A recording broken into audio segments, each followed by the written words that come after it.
दीपक के आज के रूखे व्यवहार के कारण दीपिका के मन में उठी उमंगी की लहर शांत हो चुकी थी। वह निढाल सी होकर बिस्तर पर पड़ी रही। तभी फ़ोन की रिंग बजी। या उसकी सहेली निशा का फ़ोन था।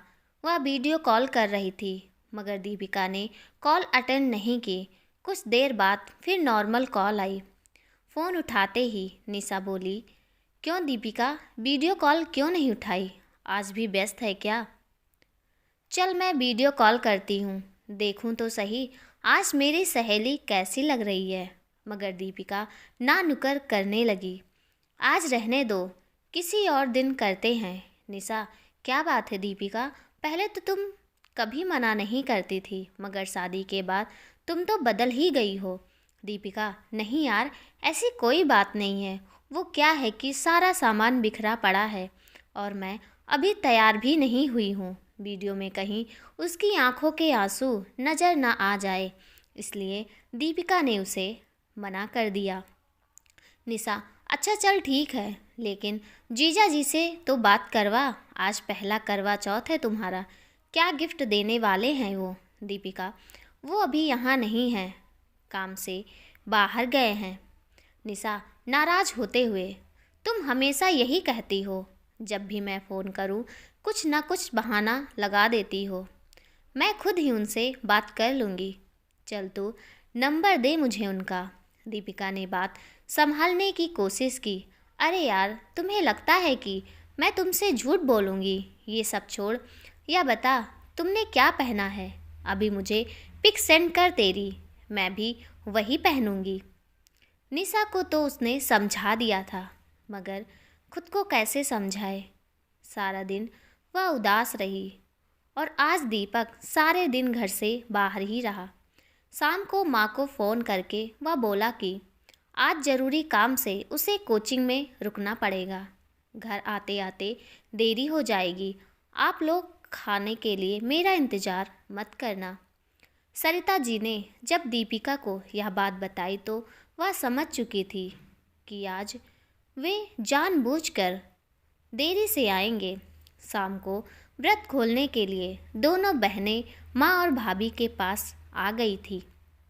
दीपिका की उदासी देख अन्नी बोली, क्या बात है भाभी, आप परेशान क्यों हैं? सावी उसे छेड़ते हुए बोली, अच्छा तो चांद नज़र नहीं आ रहा, इसलिए उदास हैं। चलो कोई बात नहीं, वह किसी ज़रूरी काम से रुक गया होगा, अभी आएगा तब खूब दीदार कर लेना। और दोनों बहनें खिलखिलाकर हंसने लगी। दीपिका को आज यह सब बातें भी चुभ रही थी।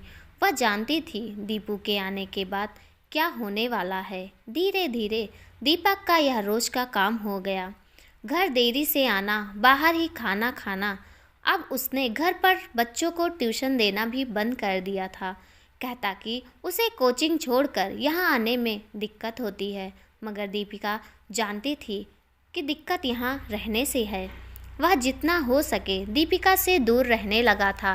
रात को आता तो दोनों में अधिकतर झगड़े ही होने लगे थे। कभी कभी दीपिका के मन में ख्याल आता कि सबको सब कुछ बता दे और इस रिश्ते से आज़ाद हो जाए, मगर फिर उसे अपनी सास और ननदों का प्यार नज़र आता। अपने माता पिता का ख्याल आता कि कितने लाड से उन्होंने उसका विवाह किया था। एक बार बात सबके सामने आ गई तो बात बढ़ जाएगी। रिश्ता टूटने में जरा भी वक्त नहीं लगता, मगर उन्हें सहेजने में सालों लग जाते हैं। कहीं उसकी किसी नादानी के कारण उसे बाद में पछताना न पड़े। दीपिका ने सोचा वह अपना पत्नी धर्म निभाएगी, भले ही दीपू उसके साथ कैसा भी व्यवहार करे। और आज के बाद वह दीपक को कुछ नहीं बोलेगी। शायद एक दिन वह खुद ही बदल जाए और उसे स्वीकार कर ले। इधर दीपू अधिकांश समय घर से बाहर ही रहने लगा था। बाहर के खान पान से उसकी सेहत में गिरावट आने लगी थी। बाहर के खान पान व सेहत के प्रति लापरवाही के चलते दीपू की तबीयत अब ज़्यादा खराब होने लगी थी, मगर उसने घर पर किसी को भी इसके बारे में नहीं बताया और खुद ही पेन किलर व बुखार आदि की दवाइयाँ लेता रहा और काम करता रहा। मगर कमज़ोर होते इसके शरीर को देख एक दिन सरिता जी ने उसे टोका, दीपू क्या बात है बेटा, तुम बहुत कमज़ोर होते जा रहे हो। एक काम करो, तुम कुछ दिन की छुट्टी ले लो और आज ही डॉक्टर के यहाँ चलते हैं। सरिता जी के दबाव देने पर वह डॉक्टर को दिखाने के लिए तैयार हो गया। कुछ जांच करवाने पर डॉक्टर ने बताया कि उसे टाइफाइड हुआ है। लापरवाही बरतने के कारण उसकी आंतों में भी इन्फेक्शन बढ़ गया है। डॉक्टर ने ज़रूरी दवाइयाँ देकर उसे सेहत का ख्याल रखने को बोला। 1-2 दिन के बाद दीपू फिर पुराने धर्रे पर आ ही गया और इसका खामियाजा उसे भुगतना पड़ा। उसके शरीर में टाइफाइड का संक्रमण बढ़ गया था। एक रोज़ जब वह नित्य क्रिया के लिए गया तो पता चला कि उसे खून की दस्त होने लगी है। एक साथ अधिक ब्लड लॉस होने के कारण उसके शरीर में अचानक कमजोरी आ गई। जैसे ही वह खड़ा हुआ उसे महसूस हुआ कि वह लहरा रहा है। आंखों के आगे अंधेरा छाने लगा था।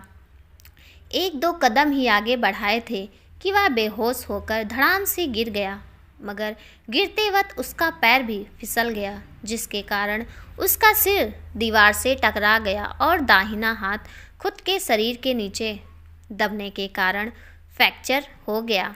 सिर की चोट से भी खून बह चला था।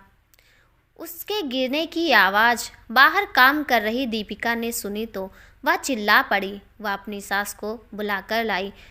दोनों ने दीपू को आवाज़ दी और बाथरूम का गेट खटखटाया, मगर अंदर से कोई आवाज़ ना पाकर दोनों का जी धक धक करने लगा था।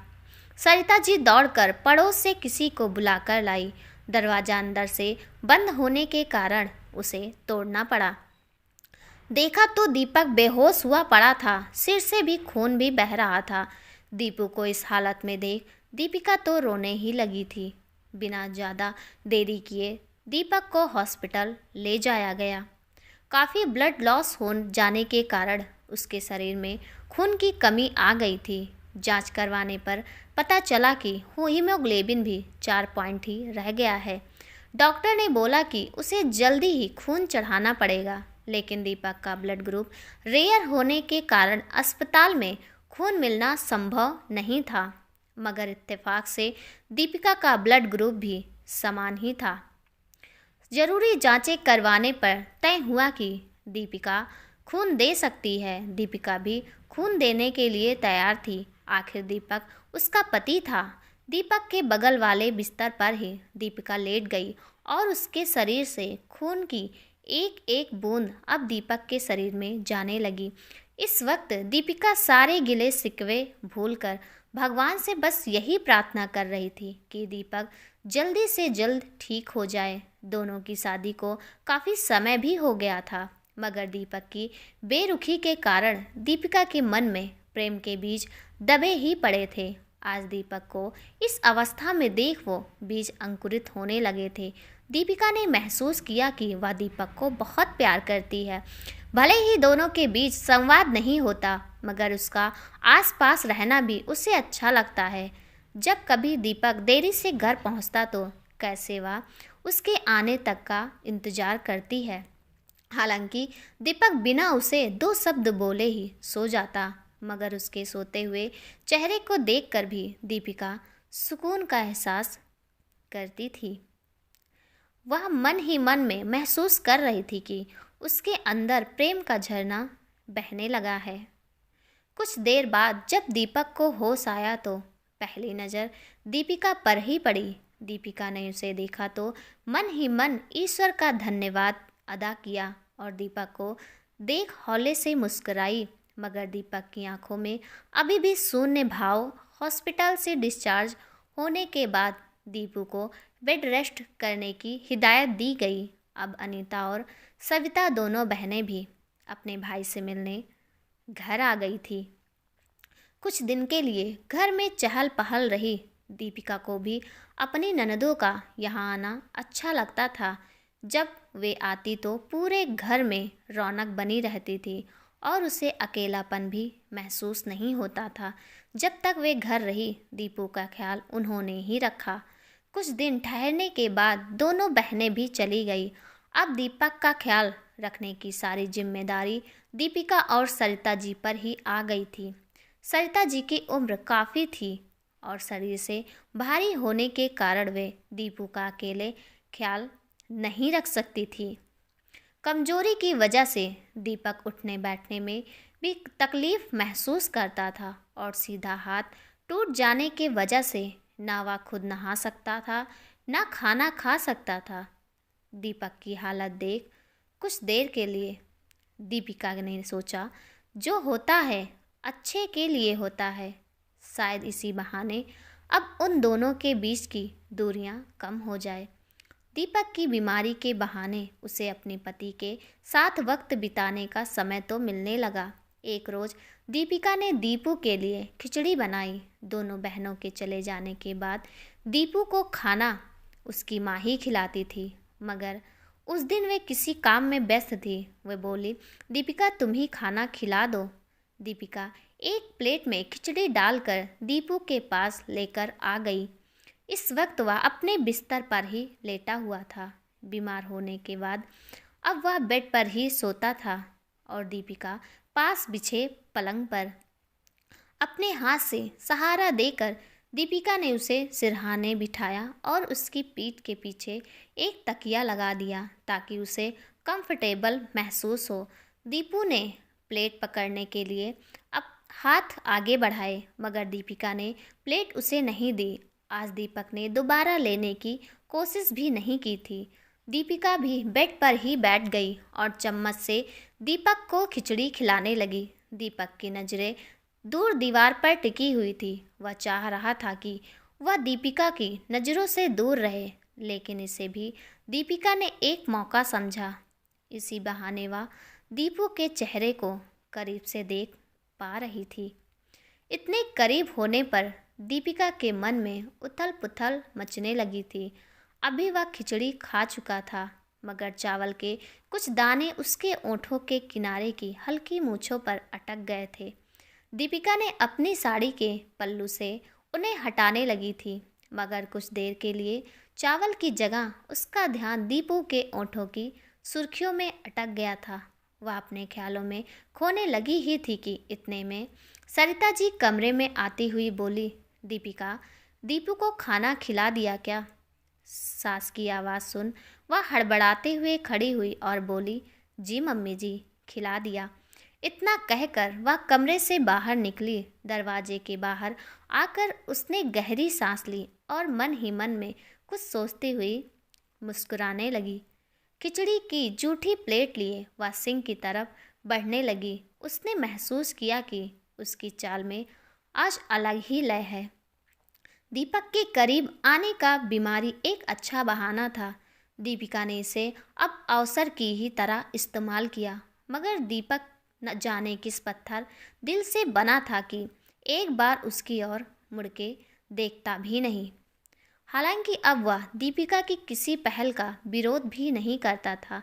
शायद उसे लगता था कि उसे दीपिका की ज़रूरत है, क्योंकि उसकी बीमारी में उसे एक सहारे की ज़रूरत थी। दीपक को घुमाने, कभी खाना खिलाने में दीपिका ही मदद करने लगी थी। दीपक की अभी टाइफाइड की दवाइयाँ भी चल रही थी। डॉक्टर ने उसे रोज़ नहाने के लिए मना किया हुआ था। रोज़ नहाने की बजाय डॉक्टर ने बोला, अगर दवाइयों की वजह से ज़्यादा गर्मी महसूस हो तो बीच बीच में गीले कपड़े से शरीर को पोंछ लेना और कपड़े बदल देना। अभी तक इस काम में माँ या बहनें मदद कर देती थी।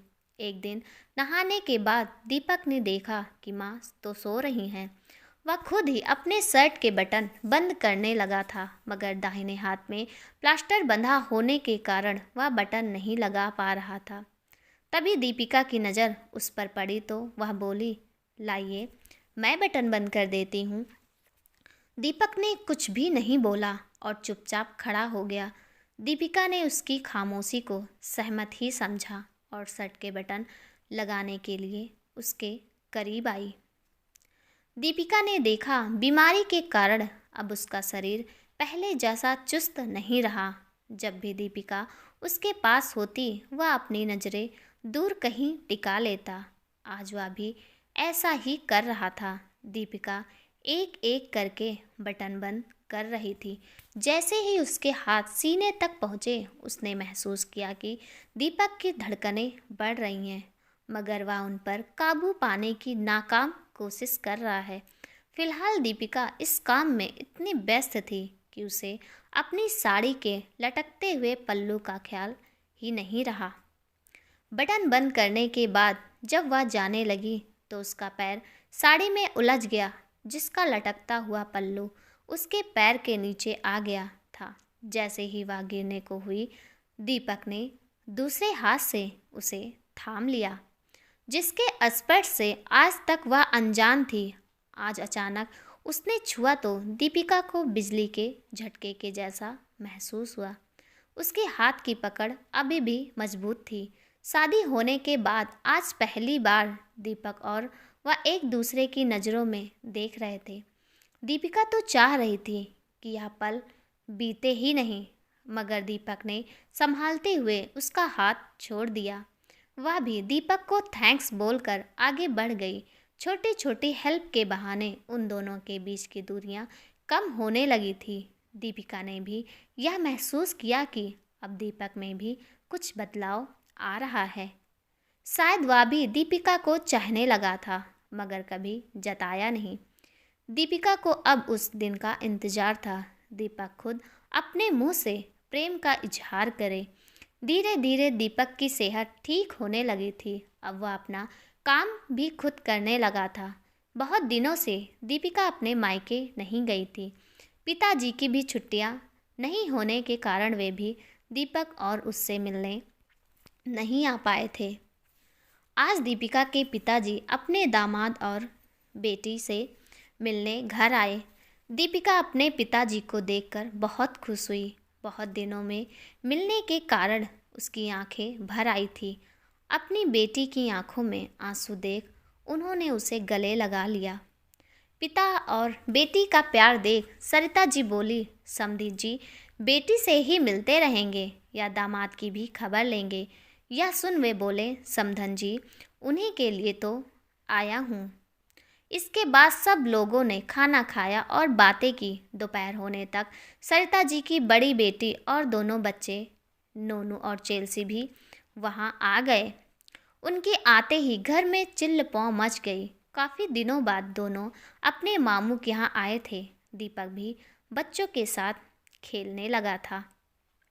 सारा दिन खुशी खुशी बीत गया। शाम होने पर दीपिका के पापा बोले, बहुत दिन हो गए, दीपिका की माँ भी इससे नहीं मिली है। आप लोग इजाज़त दें तो मैं दीपिका को साथ ले जाऊं। अब दामाद जी भी ठीक हो गए हैं। सरिता जी ने कहा, ठीक है, बहुत दिन हो गए और दीपक की बीमारी के चलते यह भी बोरियत महसूस कर रही होगी। कुछ दिन मायके जाकर आराम कर लेगी। दीपिका भी यह सुन खुश हो गई। उसने फटाफट बैग पैक किया और जाने के लिए तैयार हो गई। वह जाने को तैयार हो रही थी। उसने देखा कि दीपक तो बच्चों के साथ खेलने में व्यस्त है। एक उसकी पीठ पर बैठ रहा है तो एक पंजा लड़ा रहा है। नोनू कह रहा है, मामू देखते हैं आपका हाथ पहले जितना ही मजबूत है या टूटने के बाद बेकार हो गया है। अनीता उन्हें डांट रही थी, बच्चों रहने दो, मामा को परेशान मत करो, मामा के हाथ में चोट लग जाएगी।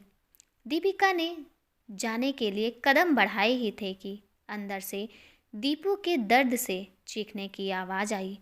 दीपक की आवाज़ सुनकर सब लोग रूम की तरफ दौड़कर आए।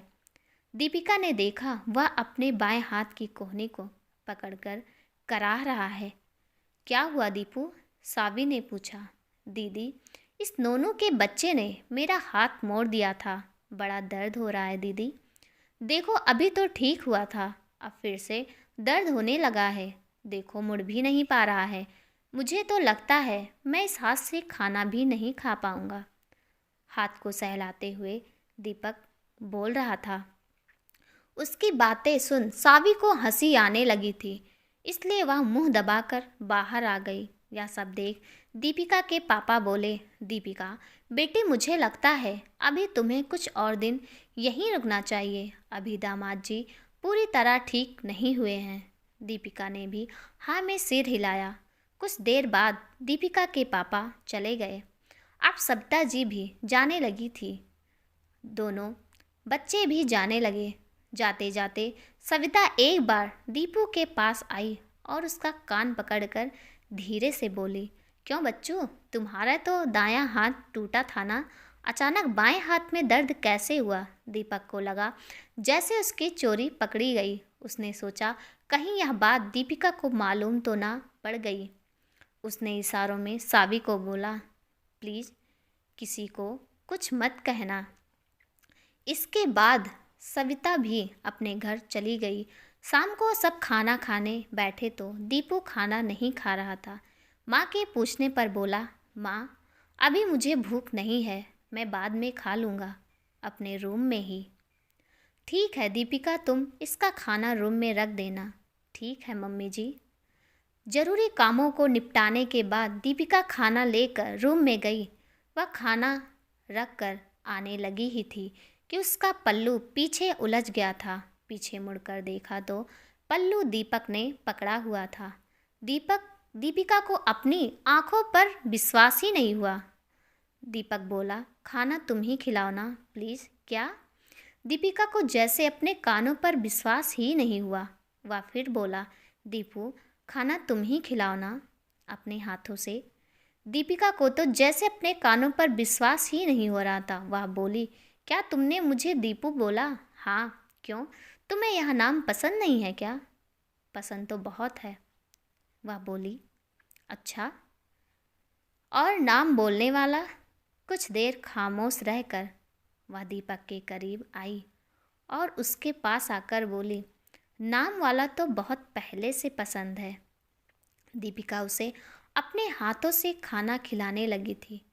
आज दीपक ने भी पहली बार अपने हाथों से दीपिका को खाना खिलाया। जैसे दीपक ने निवाला उसके मुंह की तरफ बढ़ाया, उसे रोकते हुए बोला, आपके हाथ में तो चोट लग गई थी ना, वो भी बाएं में। अब ये ठीक कैसे हुआ? उसके बाद सुन दीपक हंसने लगा और बोला, अच्छा तो तुम्हें भी पता चल गया। धत, खुद के सिर पर चपत लगाते हुए वह बोला, बुद्धू हूँ मैं। खाने के बाद अब वह जाने लगी तो दीपक ने फिर से उसका हाथ पकड़ लिया। इस बार वह घुटनों के बल बैठा हुआ था और बोला, दीपू मुझे माफ़ कर दो, इतने दिनों से मैंने तुम्हारा बहुत दिल दुखाया है। उसे खड़ा करते हुए दीपिका बोली, कोई बात नहीं, देर आए दुरुस्त आए। लेकिन दीपिका, तुम्हारी जगह कोई और लड़की होती तो शायद अब तक यह रिश्ता टूट गया होता। मैं खुदकिस्मत हूँ कि तुम मुझे मिली हो। मैंने तो सोचा था बेला के बाद मैं किसी का नहीं हो पाऊँगा, इसलिए तुमसे दूर दूर रहता था, मगर तुमने फिर भी मेरे परिवार को अपना लिया। यहाँ तक कि हर बार हर जगह मेरा साथ दिया और मैं तुम्हारे साथ बदसलूकी करता रहा। वह दीपिका को के हाथों को अपने हाथ में लेकर बार बार माफ़ी मांगता रहा। उसे इस तरह भावुक होते देख दीपिका की भी आंखें भीग गई थी। वह बोली, दीपू, विवाह का बंधन प्रेम के धागे से बंधा रहता है और ज़रूरी है कि पति पत्नी दोनों इस धागे को थामे रहें। अगर दोनों में से कोई एक इस पकड़ को ढीला छोड़ दे तो दूसरे पर ज़्यादा भार आ जाता है। अगर दूसरा इस अवस्था में हाथ नहीं छोड़ता है तो यह साथ बना रहता है, वरना प्रेम का धागा तो दोनों तरफ से छूटते ही रिश्ता भी टूट जाता है। और मैं तुम्हारी अर्धांगिनी हूँ, यानी हम दोनों एक दूसरे के बिना आधे हैं। तो मेरा यह धर्म बनता है कि मैं तुम्हारा साथ दूँ। जी साहिबा, अब मैं समझ गया। वह हंसते हुए बोला।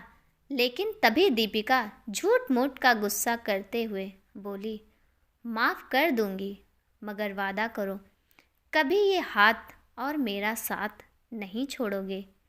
दीपक ने हौले से उसे सीने से लगाया।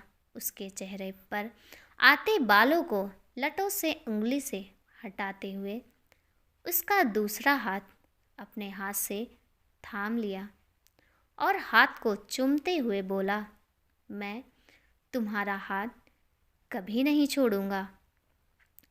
I love you Deepu. दोनों के मुंह से अचानक यही शब्द निकले। यह सुन दोनों एक दूसरे को देख हंस पड़े। 10 महीने बाद दीपक चिल्लाते हुए, मम्मी जल्दी आओ, देखो इस छोटे जनाब ने फिर से मेरी ड्रेस खराब कर दी है और देखो अब रोने भी लग रहा है। तभी नोनू, क्या मामू आप भी ना, अरे छोटे भैया ने मूत्र विसर्जन करके आपको पवित्र किया है। नोनू की बात सुन अनीता, सविता, दीपिका और सरिता जी भी हंसने लगती हैं। सरिता जी अपने पोते को गोद में लेकर दीपिका के पास सुला देती है और खुशी से पोते व बहू का माथा चूम लेती है।